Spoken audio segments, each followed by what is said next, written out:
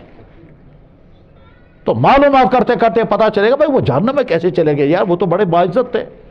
تو جواب آئے گا قرآن میں ہے لم نکو من المصلین. ان سے پوچھیں گے حضرت آپ جہنم میں کیسے پہنچ گئے؟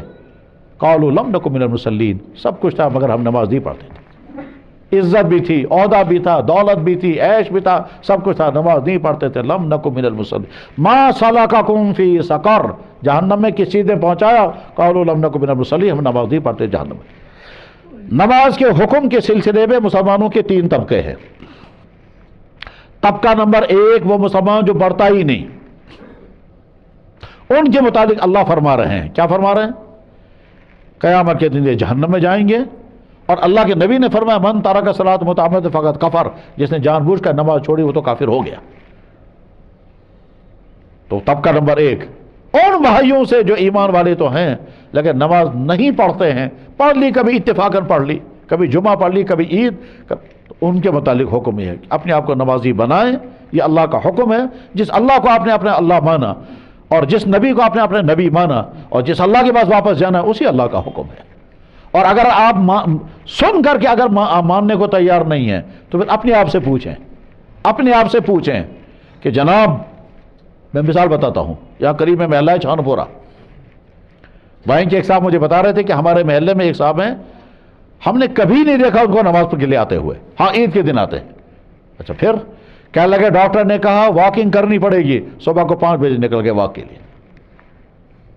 تو جواب اپنے آپ سے پوچھیں کہ جب ڈاکٹر تم کو کہے گا واک کرنا ہے, جب ڈاکٹر کہے گا فلاں جگہ ایڈمٹ ہونا ہے, جب فلاں کہے گا یہ کرنا ہے, تو انسان کا آرڈر آپ شوق سے ماننے کو تیار ہوں کیونکہ آپ آرڈر کو فالو کرنے والے ہیں.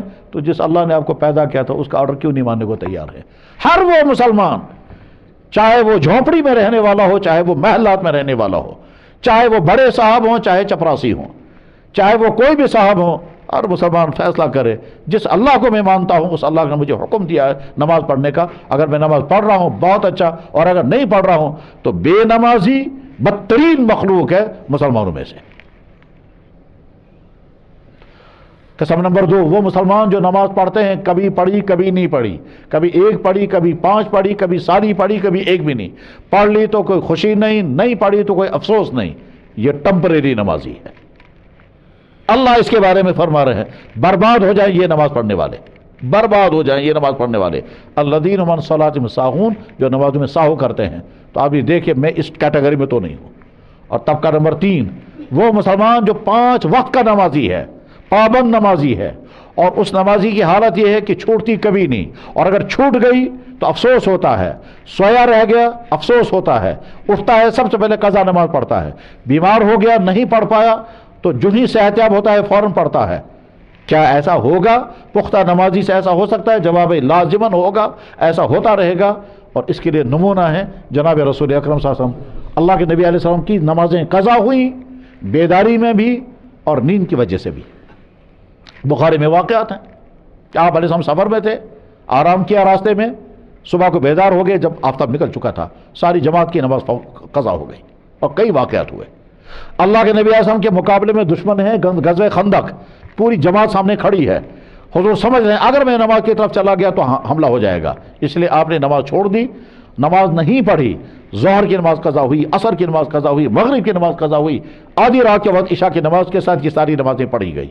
حضرت عمر ابن خطاب رضی اللہ عنہ حضور کی خدمت آئے کہ یا رسول اللہ ملا اللہ بیوتہم قبور و نارا, ان کے گھر میں آگ لگا دے اللہ تعالیٰ شانو, میں نماز نہیں پڑھ سکا, عصر کے بعد چھوٹ گئی مجھے, محاذ پر کھڑے ہیں, دشمن جانتے اگر یہ نماز پڑھنے لگیں گے تو ہم حملہ کریں گے, اس لیے حضرت عمر نماز نہیں پڑھ سکے. آبا آ کر کے عرض کیا یا رسول اللہ میں عصر کی نماز نہیں پڑھ سکا, ما کت اصلی العصر, یا رسول اللہ میں عصر کی نماز نہیں پڑھ سکا. تو جناب رسول اللہ صلی اللہ علیہ وسلم فرمایا میں بھی نہیں پڑھ سکا. فنزل البرهان, پھر وہ پہاڑی سے نیچے اتر آئے. مدینہ شریف میں جگہ آج بھی موجود ہے, جبل سلا. نیچے اتر آئے اور اندھیرا چھا چکا تھا. پھر ریت پر جا کر کے اللہ کے نبی علیہ السلام نے نماز خود بھی پڑھی اور حضرت عمر کو تو قضا ہوئی, تو قضا ہو سکتی ہے. اللہ کے نبی نے فرمایا لیس فی النوم تفریط انما التفریط فی الیقظہ. تم سوئے رہ گئے, نماز نہیں پڑھ سکے, کوئی گلہ نہیں. بیمار تھے, نہیں پڑھ سکے. گلہ تب ہے جب تم جاگ رہے تھے, بیدار تھے, پھر بھی نہیں پڑھی. وہ ہمارا مسلمان بھائی جو رات کے 12 بجے پر فیس بک چلانے کو تیار, وہ ہمارا مسلمان بھائی جو ڈاکٹر کے کہنے پر واکنگ صبح شام کرنے کے لیے تیار, وہ مسلمان جو جناب اپنے کتے کو واکنگ کرانے کے لیے گھنٹہ بھر لے جاتا ہے, وہ مسلمان سوچے نا نماز کے لیے کیوں نہیں اسے وقت توفیق مل رہی ہے. کہتے ہیں ڈرائیور گاڑی چلا رہا تھا, صاحب گاڑی میں تھے, آگے چل کر مسجد کے قریب ڈرائیور نے کہا صاحب میں نماز پڑھتا ہوں, اگر آپ اجازت دیں تو اندر چلا جاؤں, نماز پڑھ کے آؤں. انہوں نے کہا جلدی پڑھ کے آؤ. چلا آیا, اس کو زیادہ مزہ آیا تو اسے تھوڑا لمبی کر دی. تو باہر سے اس نے کہا کون ہے تم, وہاں کیا کر رہے ہو؟ کہنے لگا سر نماز پڑھ رہا ہوں. کہنے لگا بھائی نماز اتنی کتنی لمبی نماز ہے, تجھے کس نے پکڑ کر کے رکھا ہے, تو آنے کیوں نہیں دیتا؟ کہنے لگا سر اسی نے پکڑ کر کے رکھا جو آپ کو اندر نہیں آنے دے رہا ہے, کہ میں انتظار کروں گا تم پڑھ کر کے آؤ, وہ کیوں نہیں پڑھنے. تو بہرحال جو پختہ نمازی ہیں, ان پختہ نمازیوں کو یہ نہیں سمجھنا ہے ہم تو پختہ نمازی, ہم کہیں پہنچ گئے, نہیں. ان کو ساتھ میں یہ سوچنا ہے کہ ایک نماز وہ ہوتی ہے جو اتنی پاورفل, اتنی طاقتور, اتنی اللہ کو پسند کہ اللہ اس نماز کے انتظار میں رہتے ہیں کب میرا بندہ مجھے سجدہ کرے گا. وہ نماز وہ ہے جس کے بارے میں اللہ فرماتے ہیں ان الصلاۃ تنہی عن الفحشاء والمنکر, نماز تم کو تمام برائیوں سے روکے گی. اگر میں 5 وقتہ نمازی ہوں اور اس کے باوجود میری آنکھیں کنٹرول میں نہیں ہیں, اگر میں 5 وقتہ نمازی ہوں اس کے باوجود میں کرپشن سے نہیں رک رہا ہوں, اگر میں 5 وقتہ نمازی ہوں اس کے باوجود میں فراڈ کرنے سے نہیں رکتا ہوں, اگر میں 5 وقتہ نمازی ہونے کے باوجود میں اپنے بھائی کی پراپرٹی ہڑپ کر رہا ہوں, اس کا مطلب یہ ہے کہ میری نماز میں ڈیفیکٹ ہے. اللہ تو فرما رہے نماز تم کو برائیوں سے روکے گی, میری نماز مجھے کیوں نہیں روک پا رہی ہے, اس کا تو نماز میں ڈیفیکٹ ہے. تو جو بے نمازی بھائی ہے وہ نمازی بنے, جو ٹمپریری نماز ہے وہ پختہ نمازی بنے, اور جو پختہ نمازی ہے وہ یہ فکر کرے کہ میری نماز ہے ویسی جیسی اللہ کو پسند ہے. کہیں ایسا تو نہیں ہے کہ نماز پڑھ کر میں جب فارغ ہوتا ہوں تو نماز کہتی ہے یا اللہ جس طرح اس نے مجھے برباد کیا تو بھی اس کو برباد کر دے.